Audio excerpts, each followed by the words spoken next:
It's time to go beyond the headlines, cause I don't put in overtime just so I can headline. Okay, now it's Fox Sports, I'm live with Renee. Going hard every day, sports rapping every play. Different segments for your favorites, coming at you daily with positive vibes, yeah, we some game changers. Basketball, football, soccer, with different interviews, you never know who may pop up. Listen, only on Beyond the Headlines, this is Beyond the Headlines. Only on Beyond the Headlines, this is Beyond the Headlines. Only on Beyond the Headlines, this is Beyond the Headlines with Renee Washington. News broke Dwight Howard is back in LA, and of course there's plenty of things to talk about across the NBA right now. So to join me on Beyond the Headlines with Renee Washington this week to get into all of that is Chase Thomas, host of the Chase Thomas Podcast. Chase, welcome to the show, and thanks for joining us. Thanks for having me. No problem. There's a lot to get into. So let's get right into Dwight Howard. You know, he signed a one-year non-guaranteed contract, so he can be cut before January 2020 without it affecting the Lakers' cap penalty at all. What are your thoughts on his return to LA? And do you think this time he will actually keep his word, and it will go differently than how it went back when he played with the Lakers and Kobe was on the team? Well, a lot's changed. It is kind of funny to go back and look. I mean, obviously, we think about the Steve Nash, Dwight Howard cover. This is going to be fun. And just the stay D12 stuff from years ago, it's a very different situation, very different time in Dwight's career. But it's funny because when this was rumored that he was going to be working out for the Lakers and they were also bringing in Noah, one of the things I tweeted out, and it still just gets like retweets and favorites and people just destroying my mention. So it was just bad for days because I basically wondered out loud why the Lakers were more intrigued by signing Dwight Howard over Noah because Noah was just a better player last year. And a lot of people brought up the Joakim Noah shouting at LeBron moment from a couple years ago when he was still on the Bulls. Yes. But I mean, he had Lance Stevenson on this team, and we already know what that history was. So I don't think LeBron holds grudges like that. And it's like if you can play, he'll bring you on. And I just thought Noah made a lot more sense to me about what this team needs. He had a 113 offensive rating while on the floor for the Grizzlies last year. And a lot of people didn't watch the Grizzlies last year because the Grizzlies were a really bad basketball team. So I understand why. But I would have rather gone the Noah route than the Dwight route. So I thought that was interesting that they looked at both. They were impressed by both workouts, and then they still went with Dwight. And then you look at what Woj was saying that the Lakers talked to Dwight about. It's weird that this guy is this age and he's still kind of getting these kind of restrictions and all of these caveats to just bringing him into your locker room at this point. I don't know. It's very, very strange to see how much they're kind of bending over backwards to facilitate getting Howard in there when there were just better options available. Yeah, and you mentioned a couple things that really stand out. I mean, Dwight Howard is 33 years old. He's been on 6 different teams. We have seen him in the past kind of act like I don't want to use the word brat, but I think that's the best one I can think of, and just kind of asking for more playing time and complaining and getting into issues. Kobe Bryant called him soft. But he actually claimed that he's matured. He's claimed that his focus is different, and now he actually appreciates the fact that Kobe was so hard on him because it actually forced him to toughen up. And now he wants a championship. And so apparently he said all the right things in the locker room because LeBron and Anthony Davis, he won them over as well as the rest of the Lakers team. And that's something that when the news broke that really stood out to me, that not only was the front office interested in him, but the team, the guys that will be playing alongside him, are interested in him. And we know that LeBron definitely does not hold grudges, and we see how well he can play with guys like Lance Stevenson now at the Lakers. But this was one that was kind of a question. It's still questionable, and it will be until we actually see how he does because he's in shape. It has never really been his physical ability. He has the ability to be a good player, and they just need a solid 5. They don't need someone to come in and lead the team in points or in minutes or anything like that. They just need someone to continuously grab rebounds, get points on the board, and contribute along with having JaVale McGee as an option. So I don't know. I was also just as curious. It's funny that you say people are in your mentions today, so kind of attacking because of it, because I don't know if this is a great fit. But well, they took it as like a personal attack at like Dwight Howard. Like me saying that I would rather have Noah over Howard is not me saying that Dwight Howard still could be a useful player or that he's trash. But yeah, it's just people overreact and stuff like that. It's ridiculous. Absolutely. Yeah, and Dwight Howard, I mean, he was, in my opinion, he was a great player when he was with Orlando, but his biggest claim to fame, and I hate to say this, was being Superman in the slam dunk contest. Like, he, as a player, has always been very questionable, whereas Joakim Noah has proven himself, and we saw him, especially with the Bulls, how great he can be. So I agree with you on that, actually, that it's not really as clean-cut as yes, it's a great decision, or no, it's a bad decision. There's still a lot of question marks. So, I mean, I don't know. I guess Noah had, if you look at the numbers, everything about Joakim Noah just made more sense to me. But he was just a plus player. He was plus 5.7 points per 100 possessions when he was on the floor for the Grizzlies last year, his best number since his last year in Chicago, which was only 1.6 per 100 possessions. So I don't really know how you can look at anything Noah did last year down the stretch versus what Howard did and be like, okay, let's bring him in. And the other thing is you don't even have to worry. You don't have to have those kind of Woj tweets where he's talking about how Dwight had to sell himself on changing and all that kind of stuff. Also, I don't really know what that means because how do you change your personality? I just don't believe someone, especially at the age Howard is at, like, I don't know how he changes. I don't know how he stops being, like, the goofy personality type that he is. It just seems like he rubs people the wrong way, but he means well. I don't know how any of that changes. And he can say all that. I get that. But he's been on so many teams now, and his back's gone, and he might be in great shape right now. But I also wonder, because they want him to basically be a rim runner and grab boards and just be the kind of anchor defensively, that the anchor that they're looking for 12 to 16 minutes a night. But Noah did that all last year, and he's just not a black hole on offense like Dwight Howard has just been really since Houston. And we saw what happened there, the fallout where he wanted to be a bigger focal point, and they were like, no, we're going to make James Harden the focal point. And I think they made the right call. Still determined, but I think they went the right way there.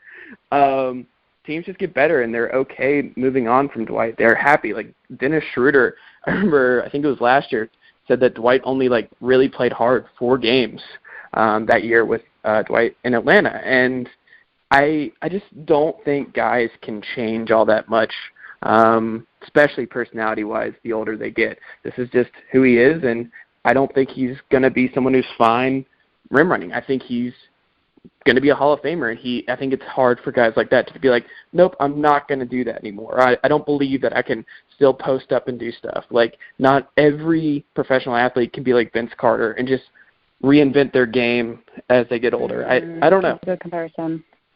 Yeah, that's a really good comparison. I think that's a tough thing because you have to have a maturity level where you can understand your role on the team and accept it and be okay with it. If you really genuinely want a championship and that is your focus, then you have to be okay with knowing it's not your team.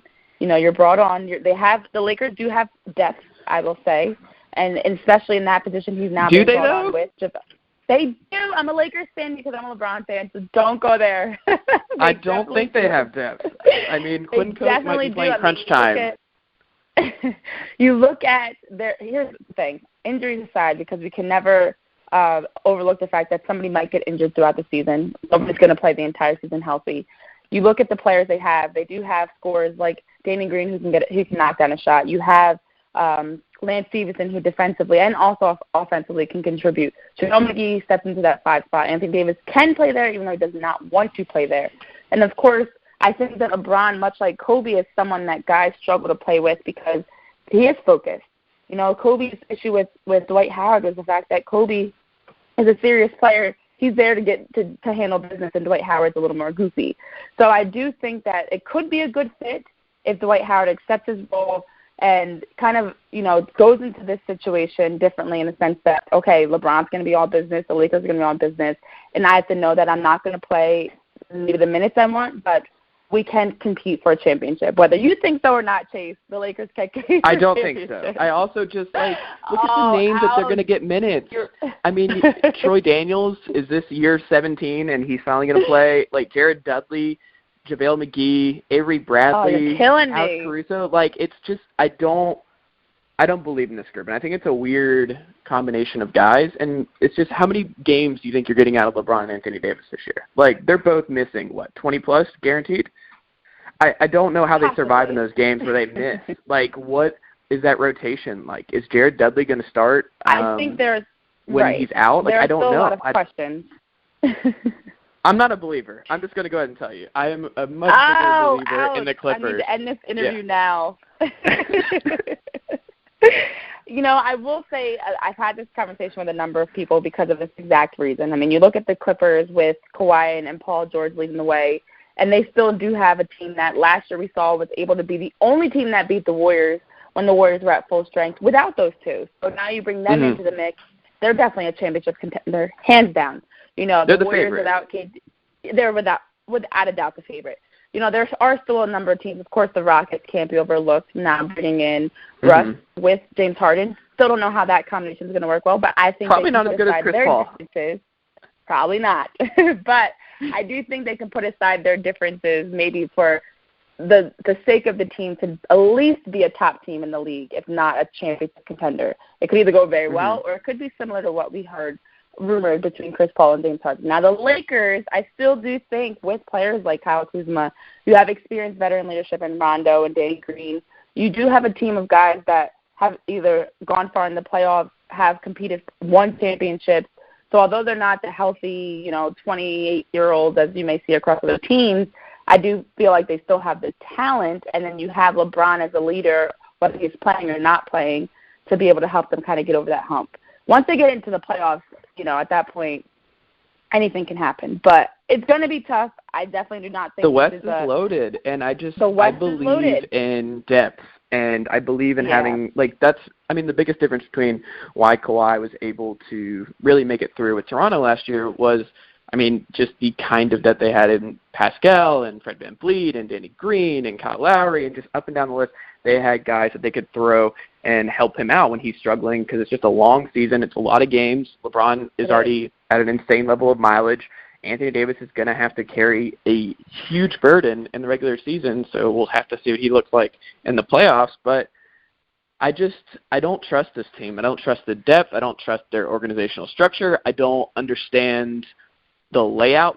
I think, too, I would look at the Lakers extremely differently if Lonzo had been the one they kept and Kuzma had left in the trade for AD, because I'm a big Lonzo guy, love Lonzo, and I think he would have made a lot more sense with this group. If you were telling me you were going to do Lonzo, Danny Green, Anthony Davis, LeBron, and whoever closing, I'm a much bigger believer in the way that team looks, the balance on that team. I don't believe Kuzma even fits because I just don't believe in the spacing. I don't know how this is going to work, but they kept someone who literally can't start for them. It doesn't really make sense to me why Kuzma was the person that they were so attached to keeping.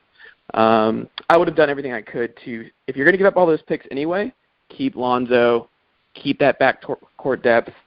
Don't go into a situation where you're counting on Quinn Cook, Alex Caruso, Avery Bradley, Rondo. It doesn't look right to me. I have had the same concerns around the guard position, and I know LeBron James has been rumored to play guard for them, which he's played every position, and we know he can play every position, fine. But again, he's not playing every game.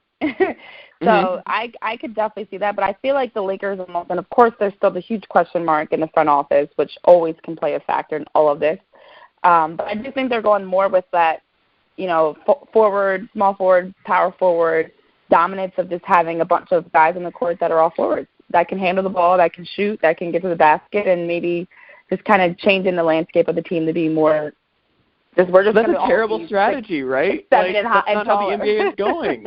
That's not how the exact opposite of No, not when it's a shooting league, but I don't know. I get what you're saying, and for me, I'm trying to be really optimistic because, again, I'm a LeBron fan. I mean, they're going to be good. Like, you have two of the top 10 for players in basketball. Right. Like, they're going to be good. If they play a lot of games, they'll be fine. But if you're trying to sell me on the contendership status, I'm not there. Well, we will see. We will see. Health definitely plays a big role in it because I do think in the league, especially or looking specifically at the West, one injury for any team can knock them out of even being a playoff contender. Yep. Now, the Lakers losing DeMarcus Cousins was a big hit, but he's not Anthony Davis or LeBron, so they still have their two, the all-stars, knock on wood. You need to have two all-stars. If anybody, God forbid, loses someone to an injury, that's it. You're not even – forget being a championship contender. Your playoff chances are completely going down. So I do have to ask you, though, because we've also been seeing – in the league, the discussion of the double team or not the double team. Oh, wait, can I say one more thing about this, though, by the way? Oh, don't talk about my Lakers. One last Lakers thing. One last thing. No. One last thing before you transition. Sorry, see, I'm taking over my hosting I'm trying to get off background. the Lakers because you're hurting me. I know. Go ahead. Do you think, because this is something I've been rattling back and forth about, if you had, because a lot of people have penciled the Warriors as like a fringe playoff team this year, which I can't get around. I'm pretty confident. I've talked myself into this. The Warriors are going to have a better regular season record than the Lakers this year. Are you a Warriors fan then? You have to be. No. I've been thinking more and more about it and talking with people about how D'Angelo Russell wanted to be there and him already doing stuff with the Draymond this summer. Like, they still have Draymond. They don't have to worry about the free agent stuff with him now. He's locked in. Steph's fine. Clay's going to come back in February. I don't see how this team's not really good, and I trust that group. And they did an amazing offseason, getting Willie Cauley-Stein and everybody else to fill out that roster. I don't think the Lakers are going to be better than the Warriors next year. That's my hot take for you today. Ouch. Look, I will say bringing in D'Angelo Russell, which I honestly originally thought was a move that was not going to be permanent. But him stepping into the team and the way that he grew in Brooklyn, he is now a guard that, he's one of the top guards in the league. And so he has the potential to step into that role without Klay Thompson in the majority of the season, help them kind of get over that hump, because I do not have full faith in Steph and Draymond without Klay. We know the Warriors were 73-0, before they got KD, they were the dynasty started before KD, so we know it can continue without him. But I do also think with the way that the West has changed, that they still need to have a fourth guy. So I honestly think it depends a lot on how does Klay come back, because ACLs are not an easy recovery. We saw, unfortunately, Derrick Rose being one of them, how he came back from his ACL injury and got hurt again, and honestly probably still has not even fully been that same D Rose. He had to change his game too. But I don't know. You look at guys like Kevin Looney and Willie Cauley-Stein, of course D'Angelo Russell come into the mix. It's just a matter of kind of how did they all feed off of each other, which I think is why the NBA is so exciting right now, including the Lakers, although you're bashing them. We just really don't know. I'm not bashing them. See, this is the same Lakers fans I mentioned. Were you part of this who just thought I was bashing the Lakers? It was actually all my profiles that I had, I pulled a KD and I had some burner accounts. But no, I do really think that what makes the league so exciting is we don't know. There's no team that has stayed the same, aside from maybe like the Sixers, but even then they lost Jimmy Butler. There's no team across the league that has the majority of their core is still back that you can easily pinpoint they're going to fall here in their conference. The West, when you look at, we all talk about the Rockets, Warriors, Lakers, Clippers, then there's the Jazz, the Nuggets, the Spurs. There are so many teams that you no respect for the Blazers keep an eye on. And their continuity. I didn't even mention them. Exactly, Portland. There are so many teams, and only 8 teams can get into the playoffs. So there are just still so many question marks that we don't know what it's going to look like, and it's hard to even now in August be able to say this is going to be the top 8 teams, because so you're talking yourself into the Lakers not making the playoffs. That's what it sounds like to me. No, I am not. I'm defending the fact that I don't know. Listen, if they don't make the playoffs, are we sure that the Lakers are a playoff team this year? Are we sure? I'm going to be so depressed. Well, I think the Lakers are better than last year, and I do think that they have the ability to make the playoffs. So yes, I'm saying they're making the playoffs. Now, I if think they're the healthy. Warriors make playoffs if they're healthy. That's the thing. For all these teams, it's contingent on them. Well, I think being some healthy. teams the can Rockets, deal with injuries better than others. Like, I think there are some teams that, and also you look at just the guys. Some guys are just more injury prone than others. Like, I'm not worried about James Harden missing any. I'm not worried about CJ McCollum or Dame Lillard. There's some guys where you look at it, you're like, oh, they're playing 80 games. Like, they're going to be fine, and they have the depth to be okay. The Lakers can't afford it. Like, other West contenders can have game time where guys miss. Like, even Jokic, he can miss a lot of games, and I think the Nuggets would still be fine. Like, I don't know. I think the Lakers are just different in that category. I don't know. We shall see. I don't know. We should. I do think the Warriors with, like, Steph Curry, someone that comes to mind. I don't think, especially if Clay is unable to get back to being, let's say, 80, 90%. I'm not doubting. I don't know if he doesn't have to dribble. He doesn't have to do it. Like, his no, he doesn't have him, to. like Derrick Rose and the knee stuff, he's fine. Like, I think he'll be okay. Yeah, he just has to catch and shoot, which as long as he can do that, he'll be fine. And then, but I think Steph, what I'm saying with the Warriors, you have a player like Steph who's not really replaceable for them, especially with them no longer having KD. You know, the Clippers definitely have more. They have more depth, without a doubt. They're, to me, without a doubt, the championship contender and favorite. But then there are some teams. I mean, the Rockets, as you mentioned with James Harden, he has been very healthy, so you don't really go into it expecting anything. So I don't know. That's one of the things that, I mean, of course, I hope the Lakers fall into that playoff category because, again, I'll be depressed if they don't. But I just love the fact that we do not know. But also Twitter would like be amazing. Season. No. If the Lakers miss the playoffs, Again, does LeBron ask out? Yeah. Okay, so moving on quickly. Yes. To double team or not to double team? Was Devin Booker right in saying and complaining when Ben Simmons and Tony Snell double teamed him in pickup, and Joakim Noah, ironically, we were talking about, was saying, you know, it's part of the game, and people have been arguing on both sides. What is your take on all of it? So when I play pickup, I'm actually one of those Pat Bev types because I will press. Like, I will get up and I will work guys and things like that. So I am probably not the best person to comment on this because I think I double team a lot, and I am one of those annoying players who will call out picks and will just say, hey, look left, do this, and all that kind of stuff. So that's kind of my bread and butter. So, yes, I'm going to double team Devin Booker until the end of time. And his whole thing about working on their game, it's like this unwritten rule in his mind that, like, they're just working on their craft. And then go work with shooting coaches. Go work with your trainer. Like, you can do that with different people. But if you're playing pickup like that, no, you do whatever to win. Like, I don't really understand the idea where it's like, no, this is my time. I get double teamed in real games all the time. But how are you really working on your game if you're taking that away and pretending that you're going to be going one-on-one all the time and teams aren't going to be throwing double teams at you as long as you're in your prime? Like, Devin Booker will always have to deal with that. I don't know. I didn't agree with it. I will say that. I mean, yeah, I agree with what you're saying. First of all, you play for the Suns, so they're going to double team you. Who else is there really to focus on?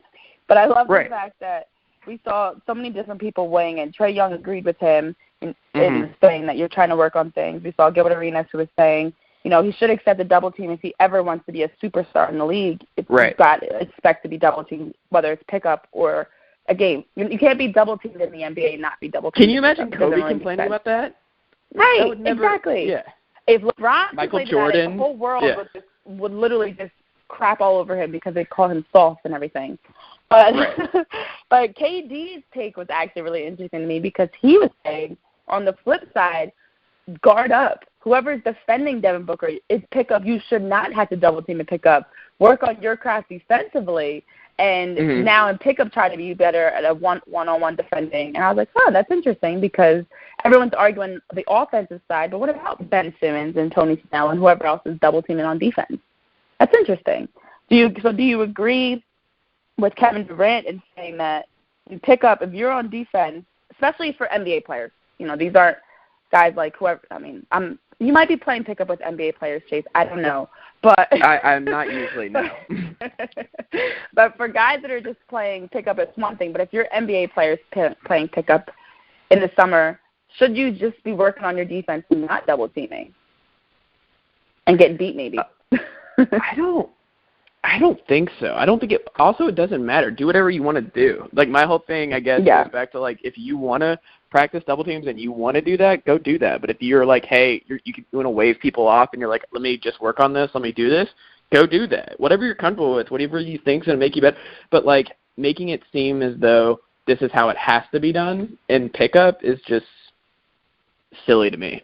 I would rather do whatever you are comfortable with. If Kevin Durant is comfortable doing that, go do that. If another guy is like, nope, I'm sending doubles all day long, that's fine too. Do whatever you want to do. Yeah, the biggest thing, it's pickup. There are no coaches. There are no rules. You know, you just go and out. How much better are you getting working on your craft? They make it seem like this is like a big time for them to experiment and learn all these new moves. I don't think that's what's happening. They would have to spend a lot of time playing pickup in the off season to really master a lot of new stuff. Because, I mean, you're already in the pros. Like, what really is going to be all that different from you not getting doubled all the time in summer pickup? I don't think it's that big of a deal. And I agree with what you're saying about if you're working on something, it's probably with a shooting coach. It's probably with if you're doing like speed and agility work, whatever it may be, it's probably in a smaller group setting, not when you're just running up and down with your friends that you're playing in the league. You know, that's not really, that's more time to just get a sweat in, get a little workout in, get some shots up. Even I know like everyone's always, I guess because we have nothing else to talk about in the summer, taking clips from summer pickup games like Ben Simmons shooting threes. Oh, great. Now he's going to have this great perimeter game. We don't really know that, though, because it's just summer pickup, and it's not the same as a game. So that's a good point that you make. It's just pickup. You know, I think maybe we're even over-analyzing the fact that it's still just pickup. That's what it is we have nothing else to talk about. And my other thing is, like, we talk way more about this, but not Boogie getting hurt in pickup. Like, Boogie, he fell.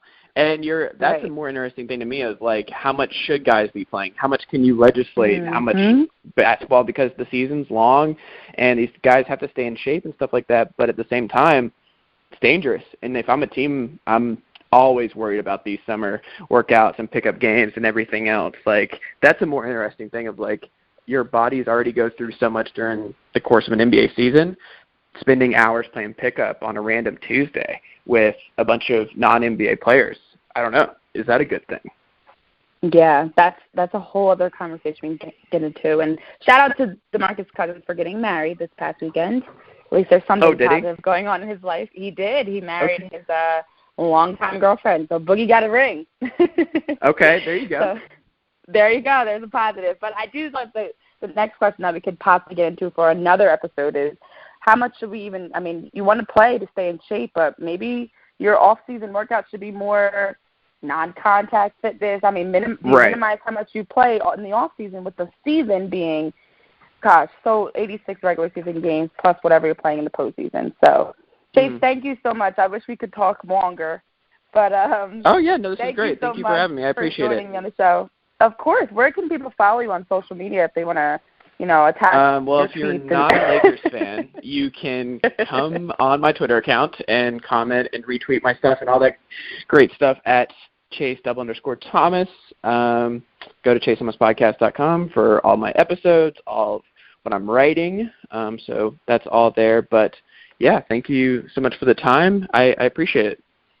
No problem. Unfortunately, only Lakers fans listen to the show. It's only us LeBron fans. Oh, okay. So. No, just kidding. I've got a lot of LeBron haters and Lakers haters, so I'm sure they'll be following you. But thank you again for joining me on the show. It's been a pleasure. Thank you.